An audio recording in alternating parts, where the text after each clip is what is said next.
আমরা আমানতের খেয়ানত করতেছি, মাপে কম দিচ্ছি, দুর্নীতি করতেছি। জানি আল্লাহ বলে একজন আছেন, জানি রসুল বলে একজন আছেন, জানি মৃত্যু হবে, জানি কিয়ামতে জবাবদিহি করতে হবে, জানার পরেও প্রত্যেকটা ক্ষেত্রে টপ টু বটম আমরা চুরি করতেছি, দুর্নীতি করতেছি, আমানতের খেয়ানত করতেছি। এবং আমরা বাইরে আবার জুমার নামাজও পড়তেছি, ঈদের নামাজও পড়তেছি, কোনো কোনো ক্ষেত্রে চিল্লা দিচ্ছি এবং শেষ বয়সে হজ করে মনে করতেছি যে আমি মাশাআল্লাহ জান্নাতে চলে যাব। ইসলামের কনসেপ্টটা এরকম। এই কারণে আসলে আমরা আলটিমেট যে একটা সোশ্যাল রেভলিউশনের কথা বলি, এটা হয়ে উঠতেছে না। এখন অনেক বড় বড় কথা বলে ফেললাম, এখন আমি বেসিক জায়গাতে এসে শেষ করি। দেখেন, নবী সাল্লাল্লাহু আলাইহি ওয়াসাল্লামের এই যে ভিত্তিটা, বেসটা সমাজ সংস্কারের, এটা তার ইন্তেকালের সাথে সাথে কিন্তু শেষ হয়ে যায় নাই। শেষ হয়ে গিয়েছিল কি? বরং তারপরে 4 খলিফার যুগ আসছে। কত খলিফা বলেন? আপনারা তো জানেন অনেকেই। আবু বকর রাদিয়াল্লাহু আনহু প্রায় 2-2.5 বছর শাসন করেছেন। তখন কি ওটা চেঞ্জ হয়ে গিয়েছিল, আবার জাহিলিয়াতে চলে গেছিল? না, ওই জায়গা ছিল, বরং আরও ডেভেলপ করেছে। তারপরে ওমর রাদিয়াল্লাহু আনহু 10 বছর। এই 10 বছরকে বলা হয় বিশ্বের ইতিহাসের সেরা শাসন। আজ পর্যন্ত কেউ এটা প্রতিষ্ঠা করতে পারেনি, পেরেছে? আধুনিক রাষ্ট্র ব্যবস্থার প্রত্যেকটাই ওমর রাদিয়াল্লাহু আনহু থেকেই আসছে, প্রত্যেকটা মন্ত্রণালয় পর্যন্ত। এরা এটা স্বীকার করতে চায় না। আমি আমার সাথে যদি বসে দিবে, এটা আমি প্রমাণ করে দেখাবো ইনশাআল্লাহ। তারপরে আসছে উসমান রাদিয়াল্লাহু আনহুর 12 বছর, আরও ডেভেলপ করেছে। তারপরে আসছে আলী রাদিয়াল্লাহু আনহুর প্রায় 2-2.5-3 বছর। ওই সময় একটু গৃহযুদ্ধ হয়েছিল। এটা সাহাবীদের ব্যাপার, আমরা এগুলো নিয়ে কোনো মন্তব্য করব না। সাহাবীদের মধ্যে যত কনফ্লিক্টই হোক না কেন, আমরা তাদেরকে নিয়ে কোনো মন্তব্য করতে যাব না। এটা আকীদার খেলাফ, আহলুস সুন্নাহ ওয়াল জামাত।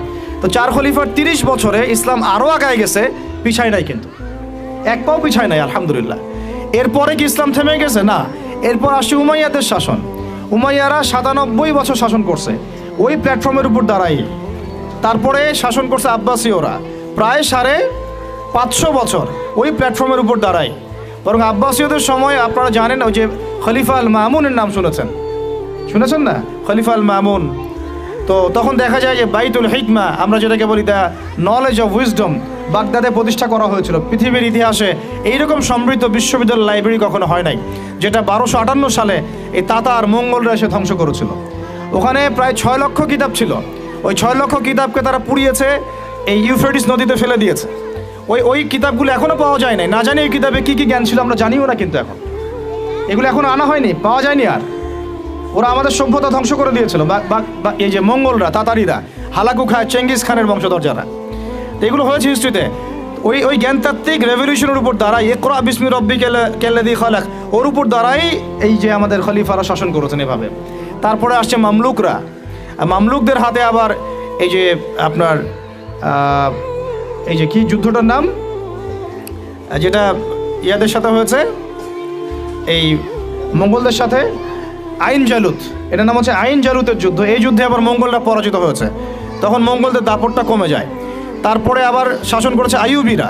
আইয়ুবীদের মধ্যে আছে সালাউদ্দিন আইয়ুবীর নাম শুনেছেন, যার হাতে বাইতুল মুকাদ্দাস জয় হয়েছিল। তারপরে শাসন করেছে এদিকে ফাতেমিরা, মোগলরা করেছে। তারপরে ওইদিকে কর্ডোভার দিকে আন্দালুসিয়ায় মুসলিমরা শাসন করেছে, এইদিকে আবার উসমানীয়রা শাসন করেছে।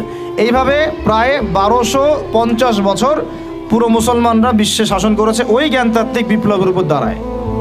তারা জাহিলিয়াতে ফিরে যায় নাই।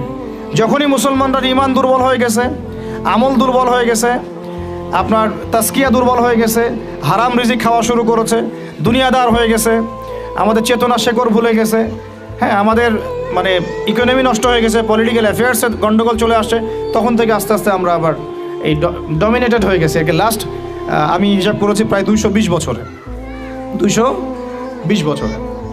এই ফরাসি বিপ্লবের পর থেকে আমাদের অধঃপতনের সময়টা শুরু হয়েছে। কারণ কি? অনেক কারণ। এই অনেক কারণের মধ্যে অন্যতম একটা কারণ হচ্ছে শিক্ষা ধ্বংস। আজকে যেহেতু আমরা এডুকেশন নিয়ে কথা বলছি, অন্য টপিকগুলো আমার টাচ করার দরকার নাই। অনেক কারণ।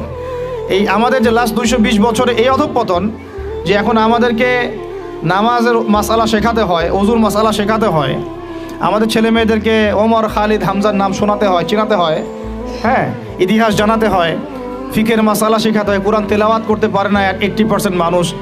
ওজু মাসালা, গোসলের মাসালা, ফরজ, ওয়াজিব, সুন্নত, মুস্তাহাব জানে না। 80% জেনারেল লাইনে পড়ে, তারা নামাজের মাসালা বুঝতেছে না। মানে এখন যে একটা পুরো ম্যাসাকার অবস্থা, এটা লাস্ট 220 বছরে এমনি হয় নাই। বেশ কিছু কারণ আছে।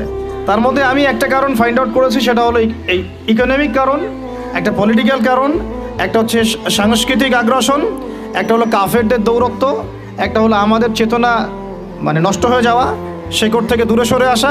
সবচেয়ে বড় কথা, আল্লাহ এবং তার রাসূলের সাথে যে প্রতিশ্রুতি দিয়েছিলাম আমরা, এখান থেকে আমরা খেয়ানত করেছি আর কি, খেয়ানতকারী, মূল কথা এটা। এখন কথা হচ্ছে এই লাস্ট 200 বছর আবার কিভাবে এডুকেশনটা নষ্ট হয়ে গেল, কিভাবে, এটা একটা পয়েন্ট। এই পয়েন্টটা আমি আপনাদেরকে জাস্ট 2 মিনিটে বোঝাচ্ছি। এডুকেশনটা নষ্ট হয়ে যায় নাই, বরং এডুকেশনটা কি হয়েছে, এডুকেশনটা মেরুকরণ হয়েছে। এডুকেশনটার কি হয়েছে বলেন?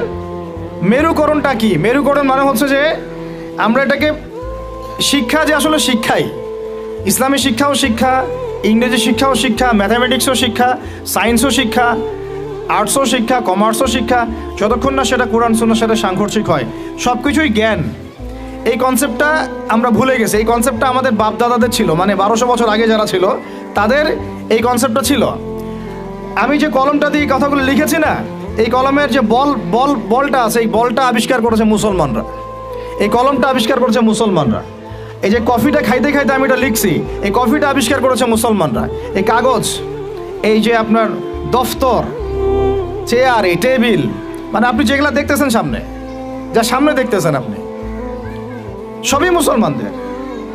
ক্যামেরা, আলোর প্রতিবিম্ব, প্রতিচ্ছবি, রক্ত সংবহন তন্ত্র, আপনার কেমিস্ট্রি, আপনার জ্যোতির্বিদ্যা, আপনার কি বলবো ফিলোসফি, এটা নিয়ে আরেকটা লেকচার দেওয়া যাবে ইনশাল্লাহ, আরেকদিন দিব এটা দিয়ে। আপনার বল পেন থেকে শুরু করে রাষ্ট্র ব্যবস্থার সংবিধান পর্যন্ত এভরিথিং মুসলমানরা করে দিয়েছিল, এভরিথিং, একটা সেক্টরও বাদ নাই, একটা সেক্টরও বাদ নাই। এটা গড়েছিল কারা? ওই যে 1200 বছর আগে 4 খলিফার যুগে, উমাইয়াদের যুগে, আব্বাসীয়দের যুগে তারা এগুলো গড়ে দিয়েছিল। পরে যখন অধঃপতনের সময় শুরু হয়েছে আমাদের লাস্ট 220 বছর 300 বছরে, তখন পশ্চিমারা এগুলো আমাদের থেকে ধার করেছে, ধার করে নিয়ে ওর উপর দাঁড়ায় ওদের সভ্যতা নির্মাণ করেছে। এটার উপর বাহাস হতে পারে, ডিবেট হতে পারে, ওদেরকে বসতে বলেন, আমি বসতে রাজি আছি। এটার উপর বাহাস হতে পারে যে আমি বলছি যে কলমের বল থেকে শুরু করে আপনার কফি যেটা খাচ্ছেন আপনি, যে ল্যাপটপে আপনি অ্যালগোরিদম করে করে যে আমাদের ইসলামের বিরুদ্ধে বইপত্র লিখতেছেন, ওই অ্যালগোরিদম পর্যন্ত মুসলমানদের আবিষ্কার করা। এটা আমাদের এই জেনারেশনের 90%ই জানে না, হীনমন্যতায় ভোগে। অথচ 4 খলিফার যুগে, আব্বাসীয়দের যুগে, উমাইয়াদের যুগে এগুলো আমরা আবিষ্কার করে বিশ্বকে দিয়েছি। এই যে মিসাইল ছুটতেছে ওরা, এই যে মিসাইল ছুটতেছে, পৃথিবীর সর্বপ্রথম মিসাইল আবিষ্কার করেছিলেন সাদ ইবনে আবি ওয়াক্কাস রাদিয়াল্লাহু আনহু। তার যখন তিনি বিজয় করতে গিয়েছেন আপনার রোমান সাম্রাজ্যে, তার বাহিনীতে খালিদ বিন ওয়ালিদ ছিলেন। ওই সময় ওটাকে বলা হতো মিনজানিক, ওটাকে মিসাইল বলা হতো না, বলা হতো মিনজানিক। এম শব্দটা রেখে দিয়েছে ওরা, মিনজানিক আরবি শব্দ, ওরা এখান থেকে মিসাইল শব্দ আনছে, কিন্তু কাজটা একই। ওইটা দিয়ে রোমানদের ওই দেওয়াল দুর্গ ভেঙে দেওয়া হয়েছিল দূর থেকে। আমি জাস্ট বলতে চাচ্ছি, 4 খলিফার যুগে, আব্বাসীয়দের যুগে, উমাইয়াদের যুগে বিশ্বে মুসলমানরা যে প্রত্যেকটা ডিপার্টমেন্ট করে দিয়েছে, ওর উপর দাঁড়ায় আজকের এই পশ্চিমারা দাঁড়ায় আছে, এই বিশ্ব দাঁড়ায় আছে। এখন শিক্ষার মেরুকরণটা কি হলো তাহলে? লাস্ট 220 বছরে শিক্ষাটাকে ভাগ করে ফেলা হলো, যে তোমরা যারা দাড়ি টুপিওয়ালা মানুষ, তোমরা যারা ইবাদত বন্দেগী করতে চাও, তোমরা পড়বা কোরআন এবং হাদিস, তোমরা পড়বা উসুল, ফিকহ ইত্যাদি ইত্যাদি। আর যারা তোমরা ডাক্তার হতে চাও, ইঞ্জিনিয়ার হতে চাও, ব্যারিস্টার হতে চাও, তারপরে পলিটিশিয়ান হতে চাও ইত্যাদি ইত্যাদি, তোমরা পড়বা ইংরেজি, বাংলা, সায়েন্স, ম্যাথামেটিক্স, হ্যাঁ, আর্টস, কমার্স, ম্যাজিস্ট্রি, মেডিকেল সায়েন্স ইত্যাদি তোমরা পড়বা। এই যে মেরুকরণ, এই মেরুকরণটাই হারাম হয়েছে প্রথমে। এটাই একটা বাজে জিনিস হয়েছে শিক্ষার মধ্যে।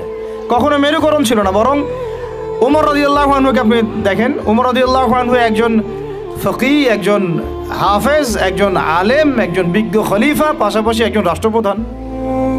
এবার আমাদের এগুলো বললে তো ওনারা রাগ করে। আমি তো খোলামেলা ওনাদের সাথে কথা বলি এখন, যে আপনাদের মধ্যে একজন ব্যক্তিকে জুমার খুতবা দিতে পাঠান দেখি, মেম্বরে 360 জন এমপি একজনকে পাঠান যে জুমার খুতবা দিতে পারেন। দাঁড়ায় বলবে ইন্নাল হামদুলিল্লাহ নাহমাদুহু ওয়া নাস্তাঈনুহু মান ইয়াহদিহিল্লাহু ফালা মুদিল্লা লাহু ওয়া মান ইউদ্লিল ফালা হাদিয়া। আরবি দিয়ে জাস্ট 5টা মিনিট আপনি খুতবা দিবেন, জুমার খুতবা, এজ এ রাষ্ট্রপ্রধান। দেখেন পারে নাকি? 1200 বছর যিনি খলিফা তিনি খুতবা দিয়েছেন, তিনি ছিলেন ফকিহ, তিনি ছিলেন আলেম, তিনি ছিলেন বিজ্ঞ পণ্ডিত, তিনি হাফেজ। এই 1250 বছরে যিনি ফিলোসফার, তিনি এদিকে আবার মুহাদ্দিস, যিনি মেডিকেল সায়েন্সের দক্ষ, তিনি আবার এদিকে হাফেজ, সেখানে কারি, সেখানে আলেম। এই শিক্ষার বিভক্তিটা আমাদের মধ্যে ছিল না।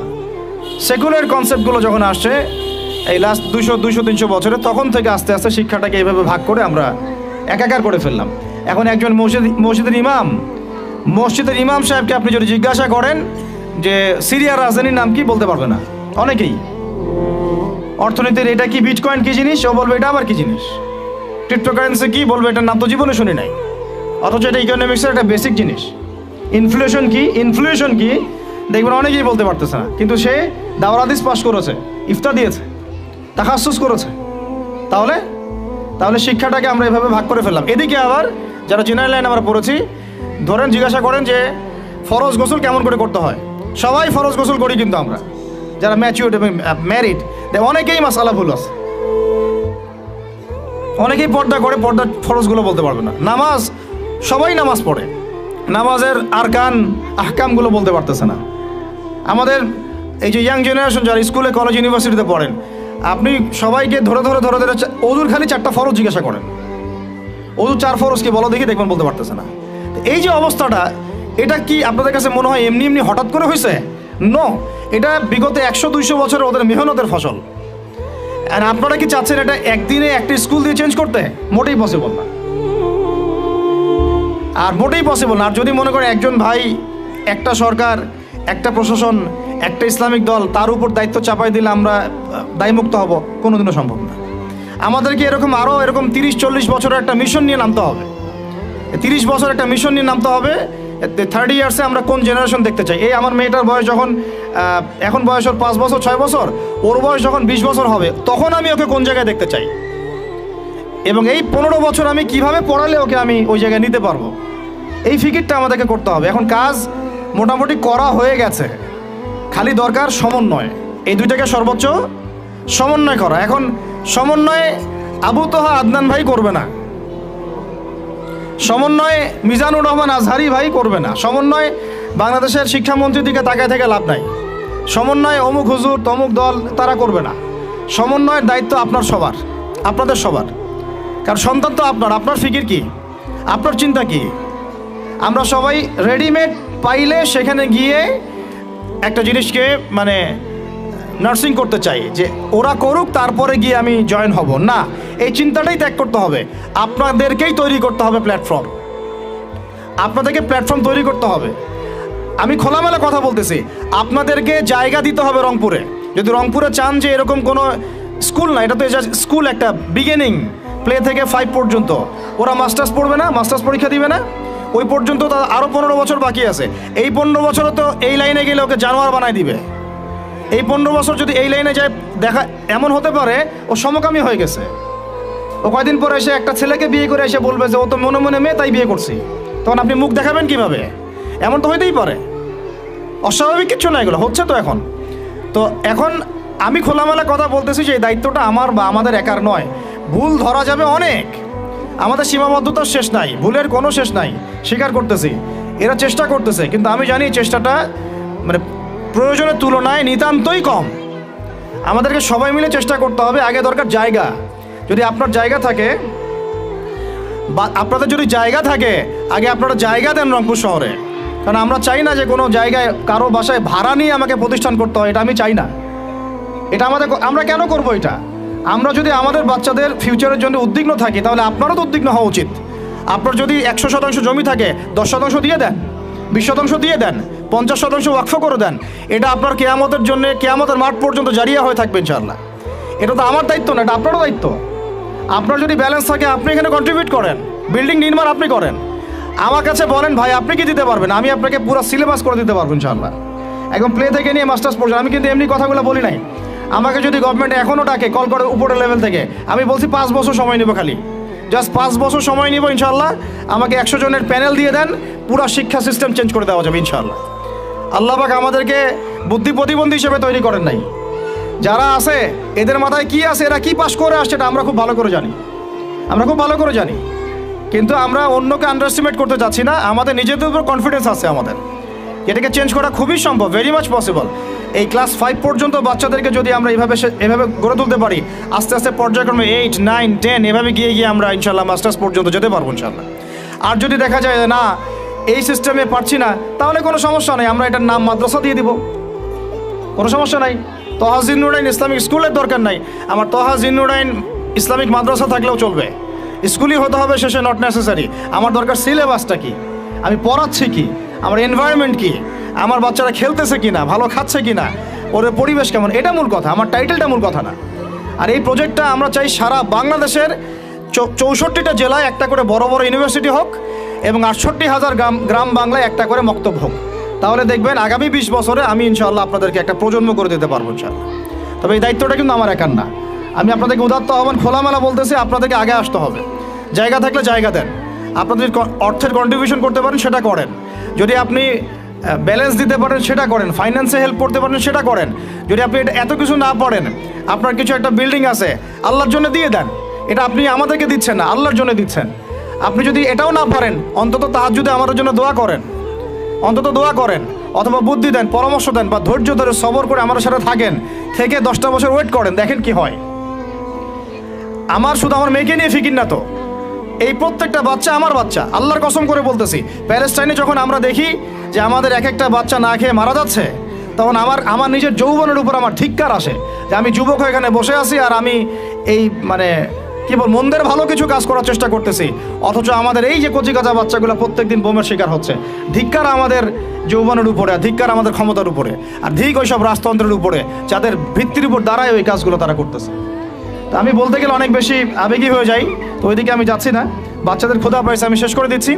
আমি জাস্ট আপনাদেরকে 10টা নসিহা করব, জাস্ট পয়েন্ট বাই পয়েন্ট। আমি ফজরের পরে এটা বসে লিখেছিলাম, আপনারা এই 10টা কাজ কখনো ছাড়বেন না। আমাকে ওয়াদা করেন, এই 10টা কাজ আপনারা বাচ্চাদের ফিউচারের স্বার্থে কখনো ছাড়বেন না ইনশাআল্লাহ। আমার 1 মিনিট শেষ করে দিচ্ছি। আমার আহ্বান আপনাদের প্রতি একটাই, যে দায়িত্ব এটা আমাদের একার না। ইসলামিক স্কুল করা চারটাখানি কথা না। আমরা এমন একটা সমাজে বাস করি, ভালো কিছু দেখলেই বিভিন্ন লকব লাগায় দেওয়া শুরু করি। কালকে যদি আমাকে একটা লকব লাগায় দেয়, আপনি তো কিছু করতেও পারবেন না। অতএব এই কাজটা আমার একার নয়, এই কাজটা আমাদের সবার।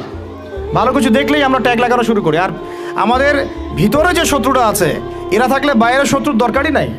আর খোলামেলা কি বলবো আপনাদেরকে, ইসলামিক স্কুল করাটা মূল উদ্দেশ্য না আমাদের উদ্দেশ্য হচ্ছে ইসলামিক ইউনিভার্সিটি করা, প্রত্যেক জেলায় অন্তত একটা করে, যেখানে একটা বড় ক্যাম্পাস থাকবে, আবাসিক জায়গা থাকবে, নুরানি থেকে শুরু করে নাজেরা, হিপস, একদম দাওরা ইফতা পর্যন্ত, পাশাপাশি প্লে থেকে মাস্টার্স পর্যন্ত, এই দুইটাকে কম্বাইন করা হবে ইনশাআল্লাহ।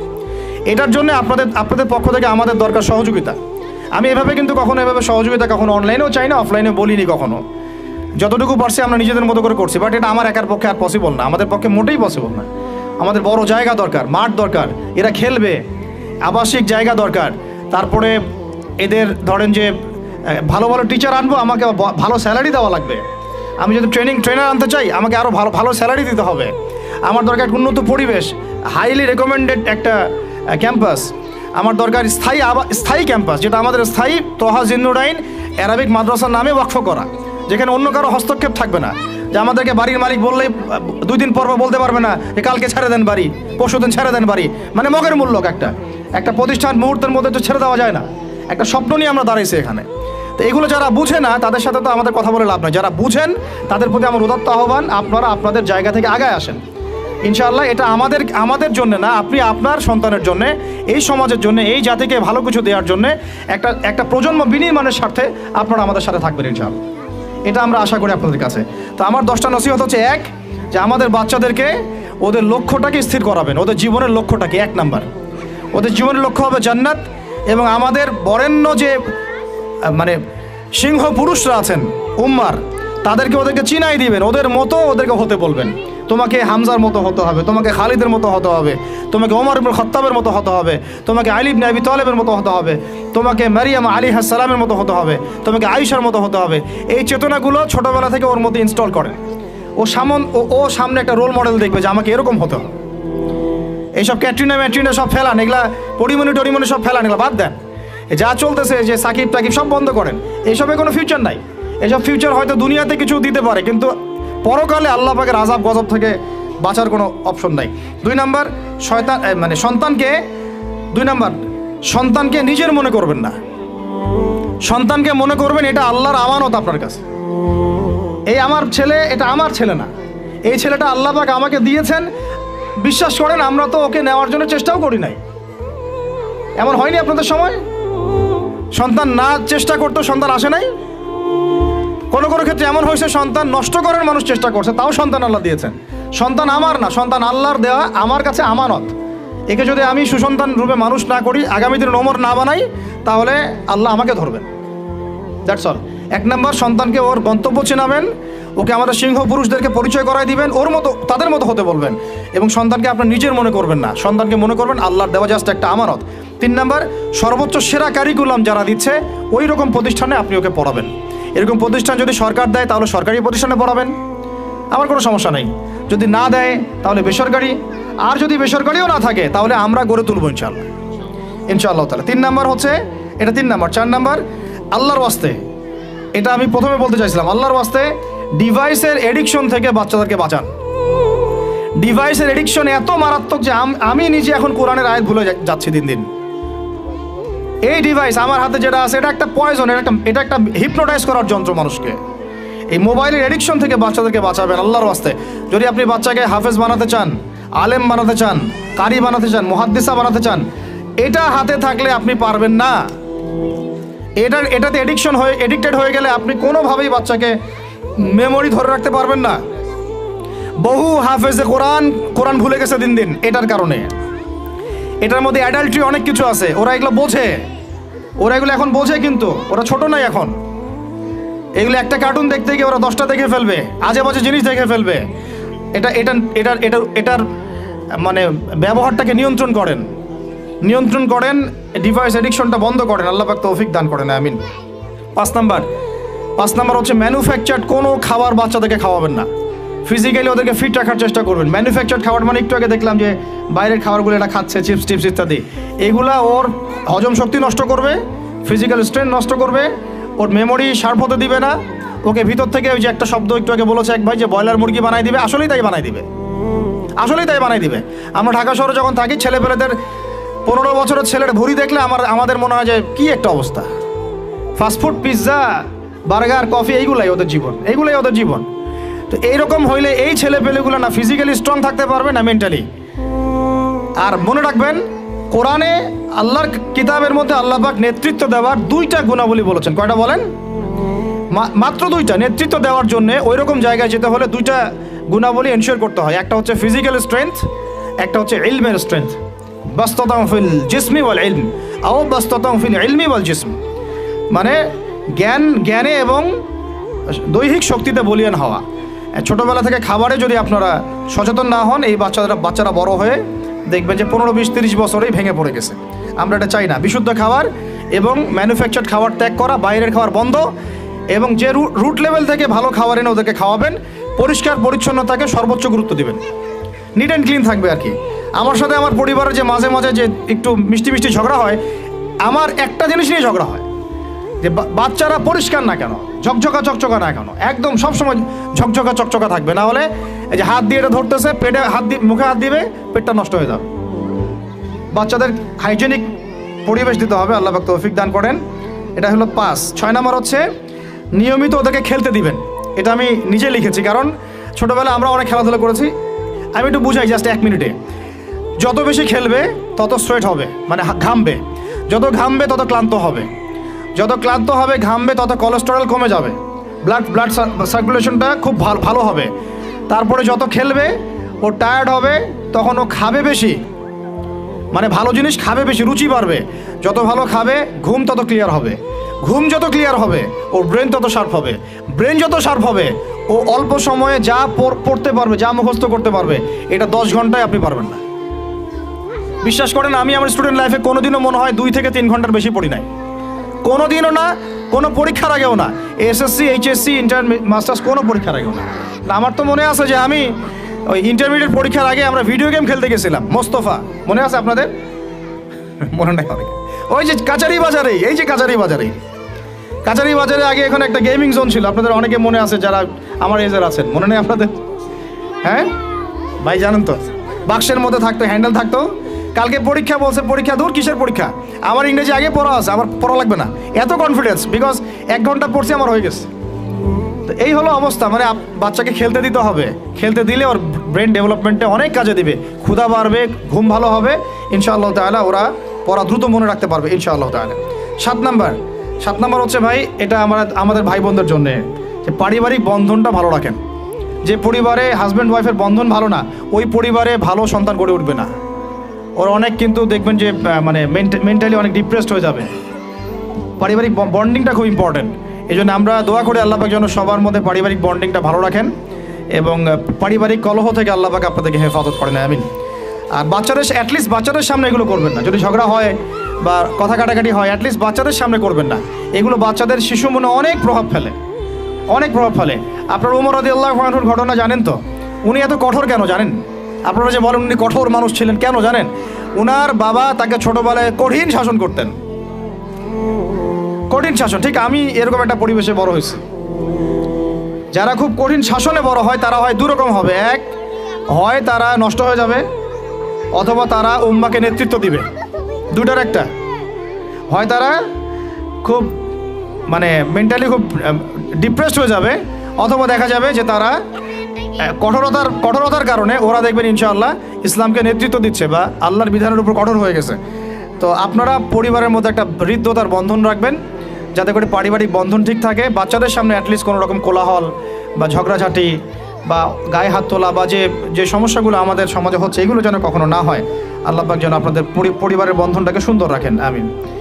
আর 8 নম্বরটা হচ্ছে বাবাদেরকে বলছি আমি, যে বাবাদের উচিত হবে, মাদের দায়িত্ব না শুধু সন্তানদেরকে সময় দেয়া, বাবাদেরকে সন্তানদেরকে সময় দিতে হবে। Because brother, you are not a money making machine at all. আপনি মানি মেকিং কোনো মেশিন নন। আপনার কাজ শুধু টাকা আর্ন করা না তো, আপনার আমার কাজ হচ্ছে বাচ্চাকে সময় দেয়া। কোরআন আপনি খোলেন, কোরআনের মধ্যে আপনি মা এবং ছেলের কোনো কনভারসেশন পাবেন না। আমার জ্ঞান ক্ষুদ্র, যদি থাকে আমাকে জানায়েন, যে কোনো জায়গায় যদি থাকে, কোনো জায়গায় যদি পান মা এবং ছেলের কনভারসেশন আমাকে জানায়েন। আমি কোথাও কোরআনে মা এবং ছেলের কোনো কনভারসেশন পাই নাই, মা এবং সন্তানের কোনো কনভারসেশন পাই নাই। আমি যদি ভুল হই বা আমার যদি জানা না থাকে আপনি আমাকে জানাই দিন। আমি সব জায়গায় পাইছি বাবা ছেলে, বাবা ছেলে, বাবা ছেলে, বাবা এবং ছেলের কনভারসেশন। তার মানে কোরআন আমাদেরকে হেদায়েত দিচ্ছে যে বাবাদেরকে সময় দিতে হবে ছেলেদেরকে। ইউসুফ তার বাবার সাথে কথা বলছেন, ইউসুফের বাবা তার ছেলের সাথে কথা বলছেন, লুকমান আলাইহিস সালাম তার ছেলেকে নসিহত করছেন, ইব্রাহিম আলাইহিস সালাম তার ছেলেকে বলছেন আমি তোমাকে জবাই করার স্বপ্ন দেখেছি। মা ছেলের কনভারসেশন খুব পাওয়া যায় না। আমি জানি না, কোনো জায়গায় থাকতে পারে, থাকলে আমাকে জানায়েন, কিন্তু আমি পাইনি কখনো। তো বাবাদেরকে বলবো আপনি সন্তানকে সময় দেন, because you are not a money making machine at all. আপনি কোনো মানি মেকিং মেশিন নন। এটা হলো 8 দুটো বলে শেষ করতেছি। 9 নম্বর হচ্ছে সন্তানকে চাপ দিবেন না, চাপ দিয়ে ওকে জোর করে কোনো কাঠামো দেওয়ার চেষ্টা করবেন না। বরং আপনি খুঁজে বের করেন আপনার সন্তানের মধ্যে ইউনিক প্রতিভা কি আছে। এই মেয়েটার মধ্যে হয়তো একটা প্রতিভা আছে যেটা আমার মেয়ের মধ্যে নাই, এর মধ্যে একটা প্রতিভা আছে ইউনিক যেটা ওর মধ্যে নাই, ওই ছেলেটার মধ্যে একটা প্রতিভা আছে যেটা আবার এই মেয়ের মধ্যে নাই। আপনি কখনো কারোর সাথে কারো তুলনা করবেন না। তুমি মারিয়ামের মতো ফার্স্ট হতে পারো নাই কেন, তুমি ওই সুমাইয়ার মতো সেকেন্ড কেন হলো না, তুমি ওই আবদুল্লার মতো কেন ফার্স্ট হলো না, কখনো এরকম তুলনা করবেন না। এগুলো করলে ছেলেরা ভিতর থেকে, মেয়েরা ভিতর থেকে খুব ডিপ্রেসড হয়ে যায়, আত্মবিশ্বাস হারায় ফেলে। ওরা মানে মনে করে হয়তো আমার দ্বারা কিছু হবে না। বরং আপনি আর উৎসাহিত করবেন, কোনো সমস্যা নেই বাবা, কোনো সমস্যা নেই আম্মু, এবার বড় নেই পরে এবার হবে ইনশাআল্লাহ। বরং তাদেরকে সময় দিবেন এবং খুঁজে বের করবেন যে কোন প্রতিভা আপনার মেয়ের মধ্যে, আপনার ছেলের মধ্যে আছে। কেউ দেখবেন খুব ভালো লিখতে পারে, কেউ ভালো আবৃত্তি করতে পারে, কেউ ভালো নেতৃত্ব দিতে পারে, কেউ ভালো দেখবেন যে মাশাআল্লাহ মুখস্থ করতে পারে। প্রতিভা বিচক্ষণতার সাথে ফাইন্ড আউট করতে হবে। এটা আমার কাজ বাবা হিসাবে, আপনার কাজ মা হিসাবে। আল্লাহ পাক আমাদেরকে এটা করার তৌফিক দান করেন, আমি জোর করে চাপায় দেওয়া যাবে না। আর একটা নসিহত শেষ, সেটা হলো আমরা তো 5 ওয়াক্ত নামাজ পড়বই, বাচ্চাদেরকে তো ইসলামিক পরিবেশ দিবই। আমাদের তাহাজ্জুদের ওয়াক্তে 2 রাকাত নামাজ পড়াটাকে আপনার উপর ফরজ করে নেন। তাহাজ্জুদের ওয়াক্তে অন্তত 2 রাকাত নামাজ পড়াকে আপনার আমার উপর ফরজ করে নেন। যদি ওটা ফরজ না, ফরজ করে নেন, কারণ ওই সময় দোয়া যেগুলো করা হয় আল্লাহর কাছে একদম সরাসরি কবুল হয়। আপনাদেরকে আমি একজন মনীষীর কথা খালি বলবো, ইমাম বুখারী রাহিমাহুল্লাহ, নাম শুনেছেন আপনারা? তার কিতাব কিয়ামত পর্যন্ত ইনশাআল্লাহ পড়ানো হবে। ওইটা না পড়ে কেউ আলেম হয় না, তাই না বিষয়টা? তিনি যে একসময় অন্ধ ছিলেন আপনারা কি জানেন? তিনি যে একসময় চোখে দেখতে পারতেন না আপনারা কয়জন জানেন? তার মা তাহাজ্জুদের ওয়াক্তে আল্লাহর কাছে কান্না করতে করতে করতে করতে, আল্লাহ আমার ছেলের চোখটা ভালো করে দাও, আল্লাহ আমার ছেলের দৃষ্টিশক্তি ফিরায় দাও, আল্লাহ আমার ছেলের দৃষ্টিশক্তি ফিরায় দাও। মায়ের এই দোয়া আল্লাহ পাকের আরশ পর্যন্ত পৌঁছে যায় অলৌকিকভাবে, মিরাকুলাসলি। ইমাম বুখারী রাহিমাহুল্লাহ সকালবেলা উঠে চোখে দেখা শুরু করেছে। আজকে ইমাম বুখারী কি এবং তার কিতাবের মূল্য কি, তার মর্যাদা কোথায়, তার কিতাব না পড়লে আমাদের মতো কোনো মানুষ আলেম হতে পারবে না, এটা আমরা এখন স্বতঃস্বীকৃত। তো কীভাবে হয়েছে ভাই বোনেরা? দোয়ার মাধ্যমে। প্রচুর দোয়া করতে হবে সন্তানদের জন্য। আমি যতবার বাইতুল্লাহ যতবারই জিয়ারত করেছি, তাওয়াফ করেছি, প্রত্যেক তাওয়াফে আমি সবসময় দোয়া করি আমার ছেলে মেয়েদের জন্য। আল্লাহ আমার ছেলে ওসমানকে ওসমান রাদিয়াল্লাহু আনহুর মতো বানাও, শর্টকাট দোয়ার কি। আমার ছেলে মেয়ে মারিয়ামকে মারিয়াম আলাইহিস সালামের মতো বানায় দাও। আল্লাহ আমার মেয়ে আয়েশাকে আয়েশা রাদিয়াল্লাহু আনহার মতো বানায় দাও। আল্লাহ আমার ছেলে ওমরকে ওমর ইবনে খাত্তাবের মতো বানায় দাও। আপনারা এবার দোয়া করতে থাকবেন, দোয়া কবুলের সময়গুলো খুঁজে খুঁজে বের করে দোয়া করতে থাকতে হবে ইনশাআল্লাহ। বাবা মার দোয়া আল্লাহ পাক ফেলবেন না ইনশাআল্লাহ। আল্লাহ পাক আমাদেরকে এই বিষয়গুলো আমল করার তৌফিক দান করেন। আর সব সময় ছেলে মেয়েদেরকে আত্মবিশ্বাস দিবেন, যত তাদেরকে কনফিডেন্স দিবেন ওরা আরও ভালো করবে। যত ধমক দিবেন এই তুই পারিস না, তোর দ্বারা হয় না, তুই কি করস, ইত্যাদি ইত্যাদি, তত দেখবেন ও আর পারতেছে না। আমি বেসিক্যালি ছোট থেকে যে বড় হয়েছি এই জিনিসটার অনেক ঘাটতিতে বড় হয়েছে, কনফিডেন্স না দেয়া। তবে সবাই সব কিছু হয় না, কিছু ব্যতিক্রম বিষয় থাকে। কিন্তু আমি যেটা রিয়েলাইজ করেছি, একটা মানুষকে যখনই কনফিডেন্স দেওয়া হয় সে অনেক ভালো করে। যখন আপনি তাকে আন্ডারস্টিমেট করবেন সে ভালো করতে পারবে না। তাই আল্লাহর ওয়াস্তে আমাদের বাচ্চাদের উপরে চাপ না দিয়ে আত্মবিশ্বাস দিবেন, ভালোবাসবেন, মহব্বত করবেন, ওকে উৎসাহ দিবেন, দেখবেন ইনশাআল্লাহ ও আরও ভালো করতেছে ইনশাআল্লাহ। মাশাআল্লাহ তুমি তো সুন্দর লিখছো, আরেকটু ভালো করো, ভালো হয়েছে তো মাশাআল্লাহ, আরেকটু করো, সুন্দর আর্ট করছো, আরেকটু ভালো করো, মাশাআল্লাহ এক পারো তো মুখস্থ করে ফেলছো, আরেক পারও পারবা ইনশাআল্লাহ। ওকে এইভাবে বুস্ট আপ করতে থাকেন ইনশাআল্লাহ তাআলা। দেখবেন এভাবে যদি একটা পরিকল্পনা মাফিক আমরা আগাই, জাস্ট 20টা বছর সবর করি যদি আমরা, আল্লাহ পাক যেন আমাদেরকে তৌফিক দান করেন, টানা 20 বছর যদি আমরা নেক হায়াতের সাথে এভাবে রাত দিন 24 ঘন্টা নিরলস দিনের কাজ করতে পারি, অ্যাটলিস্ট এডুকেশন সেক্টরে, আমাদের তো পলিটিক্যাল সেকশন নাই, ইকোনমিক সেকশন আমাদের হাতে নাই, অ্যাটলিস্ট শিক্ষা সেক্টরে যদি আমরা এভাবে কাজ করতে পারি, আগামী 20 বছরে বাংলাদেশের শিক্ষা ক্ষেত্রের হুলিয়া পরিবর্তন করে ফেলা সম্ভব ইনশাআল্লাহ। কারণ সব কিছু নতুন করে করা লাগবে না, আমরা শুধু সমন্বয় করব, পরিবেশ গড়ব এবং আমাদের জানমাল, সময়, শ্রম, জমি জমা এগুলো ওয়াকফ করবো ইনশাআল্লাহ আল্লাহর জন্য। এবং এগুলো করলে লাভ কি হবে, ওই বিখ্যাত হাদিসটা দিয়ে শেষ করতেছি, যে নবী সাল্লাল্লাহু আলাইহি ওয়াসাল্লাম বলেছেন, ইযা মাতাল ইনসান, যখন মানুষ ইন্তেকাল করবে বা করে, ইনকাতা আনহু আমালু, তার আমল নামাটা কেটে দেওয়া হয়, বন্ধ হয়ে যায়। ইল্লা সালাস, 3টা রাস্তা খালি জারি থাকে। 1 নম্বরই হচ্ছে সাদাকায়ে জারিয়া, মানে এমন সাদাকা, এমন কন্ট্রিবিউশন যেটা আমার ইন্তেকাল, আপনার ইন্তেকালের পরেও একেবারে চলতে থাকবে, লং টাইম সাস্টেন করতে থাকবে, এটা একটা। 2 নম্বর ওয়ালাদুন সালেহ, আমার নেককার সন্তান বা আপনার নেককার সন্তান, যে আপনার আমার জন্য কালকে আমাদের মানে পরকালে বারজাখের জীবনে আমরা যখন থাকবো তখন তারা দোয়া করতে থাকবে। আমি বলছি আমার ওমরই শুধু আমার ছেলে না, আপনাদের সবার সন্তান আমার সন্তান, আপনাদের সবার মেয়ে আমার মেয়ে। আমি এভাবে কখনো চিন্তা করি না যে প্রতিষ্ঠানগুলো আমরা করতেছি বা যে প্রজেক্টগুলো আমরা নিচ্ছি হাতে, এগুলো শুধু আমার ছেলের জন্য, আমার মেয়ের জন্য, কোশ্চিন কালেও না। এদেশের প্রত্যেকটা শিশু আমার শিশু, আমার ছেলে আমার মেয়ে। এদেশের প্রত্যেকটা বোন আমার বোন, এদেশের প্রত্যেক ভাই আমার ভাই। ওইভাবে চিন্তা করে আমাদেরকে না গেলে আমরা জাতিগত পরিবর্তন আনতে পারবো না। তখন আমরা স্বার্থপর হয়ে যাবো, আমার ছেলে বাঁচলেই হলো, আমার মেয়ে বাঁচলেই হলো। তখন হবে কি, আমার ছেলে আদতে বাঁচতে পারবে না, আমার মেয়েও বাঁচতে পারবে না, কারণ ফিতনা যখন সব জায়গায় ছড়ায় পড়বে আমার ঘরেও তো ঢুকবেই, স্বাভাবিক। আর শেষ নাম্বারটা হচ্ছে আল ইলম, এমন জ্ঞান ইউনতাফাউ বিহিন নাস, যে জ্ঞান দিয়ে মানুষ উপকৃত হয়। এই হলো শিক্ষা প্রজেক্টগুলো। আল্লাহ পাক এই হাদিসটার উপর আমাদের সবাইকে আমল করার তৌফিক দান করেন, আমিন। আর আমি লম্বা করছি না, আপনাদের অনেকেই ক্ষুধার্ত, আমাদের বাচ্চারা ক্ষুধার্ত। আমরা দোয়া করি আল্লাহ পাক যেন আমাদের সবাইকে পবিত্র কোরআন এবং নবীর হাদিস অনুযায়ী জীবন গড়ার তৌফিক দান করেন।